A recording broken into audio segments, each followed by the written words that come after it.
Hello and welcome to Retro Cars Reborn. I'm Lee, of course, and today we're going to be looking at the unboxing of this 180 RTech welder. So let's get into it. Right then, as you can see, it is well packaged. It was well delivered as well. So we've just literally got to try and get into it.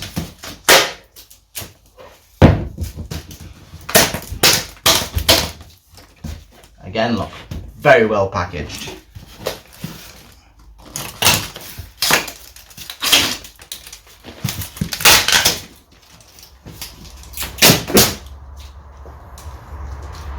I've seen other YouTubers who have done reviews on this welder and they all seem to have had the same issue, is literally getting into it.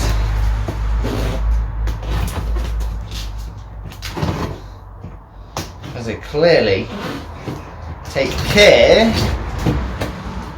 in making sure that their items arrive without any damage.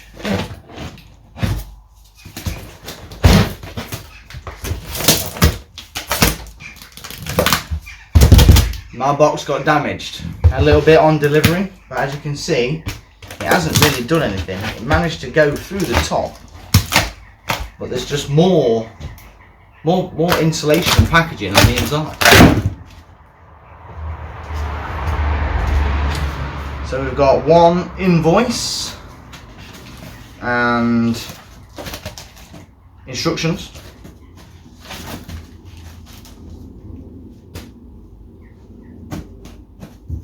They've got one welder. God damn.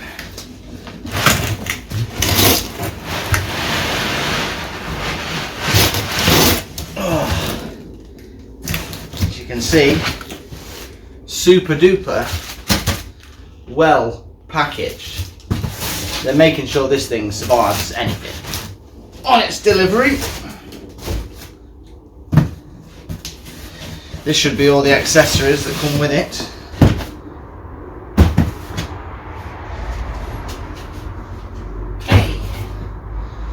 Right, let's see what we've got. So here we are. One RTech MiG 180 with the inverter technology. You can have a spool gun on it for aluminium welding. It's even got an attachment for stick welding. I don't know if you can see it, but there's my stick welder in the back. I ain't probably going to need that no more now that I got this baby. Euro torch, heavy duty clamp comes with it as well. I'll get that out of the box in a second. But yeah, it's just a sick piece of machinery. I know a lot of YouTubers are using the MiG 180. It's around £600 in the UK. I don't know if they go to America. I don't know if you can get these in America. But yeah, Dave's garage, he's using them, Dave's using one. It just seems to be a massive, all-round, really good machine. And I know a lot of professional welders also pick the RTech 180 for doing car bodywork. So yeah, it's just really good for that application. So then, up close and personal with the machine itself. It's digital. It's all digital. It's basically a computer inside that sorts everything out for you.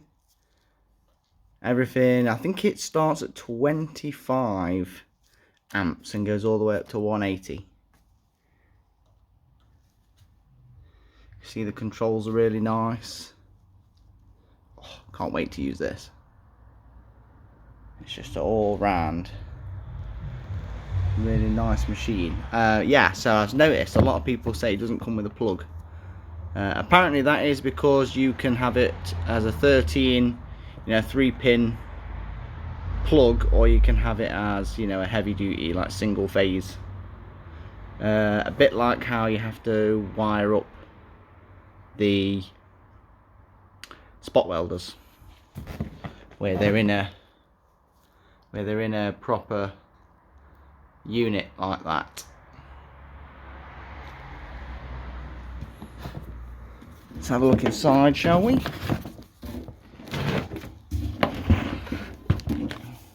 I mean, the RTech logo itself is just nice.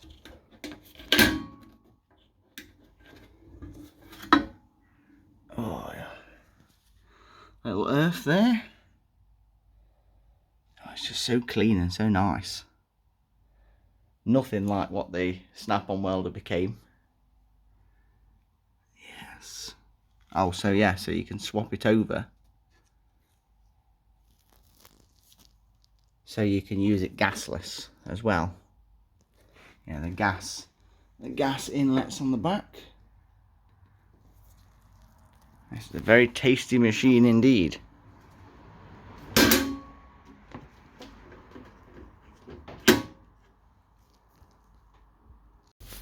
So these are the accessories you get. You obviously get your gas inlet. It's quite lengthy. It's quite thick as well. It's a lot better than the one I bought off Amazon, which you can see up there. It's looking pretty good, that. This is the thing that I seen and I was like, god damn. It's a piece, it's just gorgeous. It's just so nice to look at. Oh yeah, and the strength required to open it. The earthing capabilities of this thing. It's just mad. It's got a proper connection as well. Not like the ones on your traditional welders where it's just literally just this clamp and nothing else. The trigger, it's just a Euro.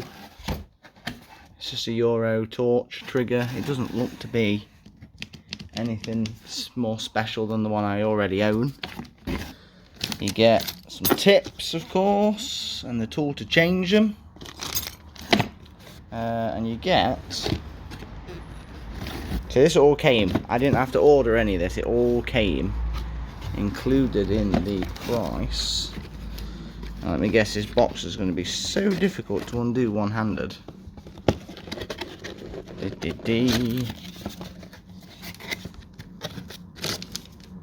there you go, it's just your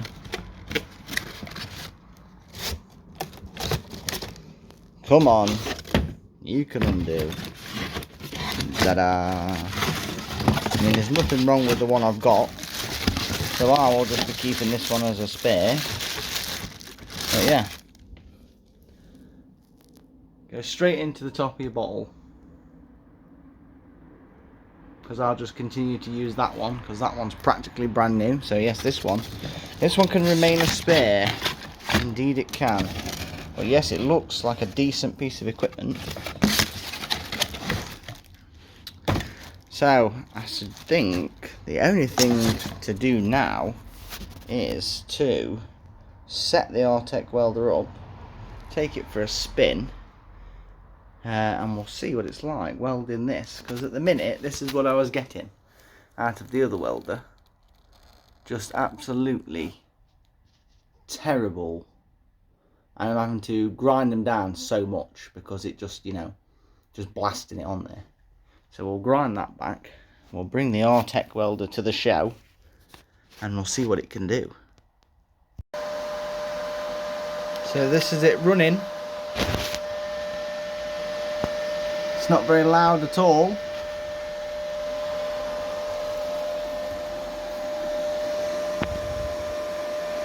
It has like a shutdown sequence when you turn it off as well.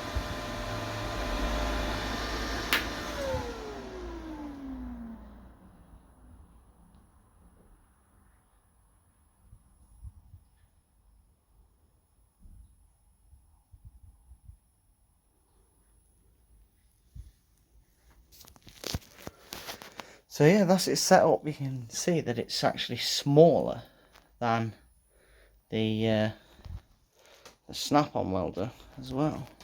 Hell of a lot smaller. Takes up. There you go.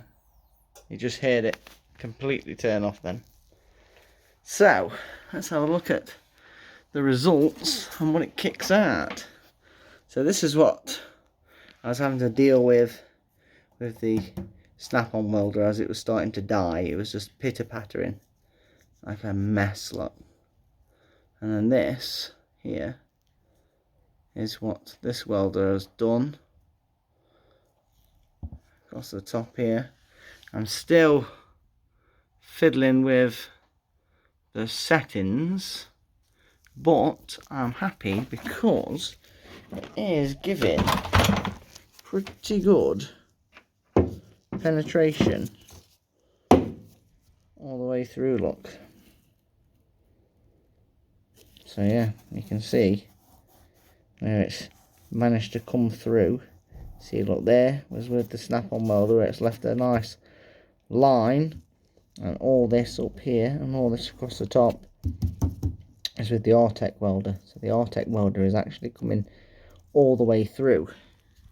The snap-on welder did come all the way through, but as you see, as it got weaker and weaker, it didn't fully penetrate all the way through. So now I can run across this again from the inside with the RTech. So yeah, so I'm 100% happy with the performance. I'm just going to have to fiddle with the settings more. If you go over to Dave's Garage channel, he's done a video on his RTech welder and he shows you his settings, and I tried it at his settings and it literally blew straight through the Peugeot. Now I'm not too sure if that's because this isn't steel, it's galvanized steel, so it's probably a little bit thinner than his Escort, but I'll do another video on how good this is on welding the Capri because it's a lot thicker metal. But yeah, I am 100% happy with the purchase. Now I do want to say that the welder cost around about £600, but I bought mine through Amazon. It comes still direct from RTech, but you can apply for the finance through Amazon and you can buy it over 6 months, which is what I've done, because £600 to blow on a welder is expensive straight out. So go on Amazon, see what kind of deal you can get. You've seen what it all came with for the 600 quid, and it's got a 5-year warranty, so you can't really go wrong. Right then, I've been Lee, this has been Retro Cars Reborn. I shall see you in the next video. Remember to subscribe, leave us a comment, give us a like, share the video if you want, and I shall see you in the next one.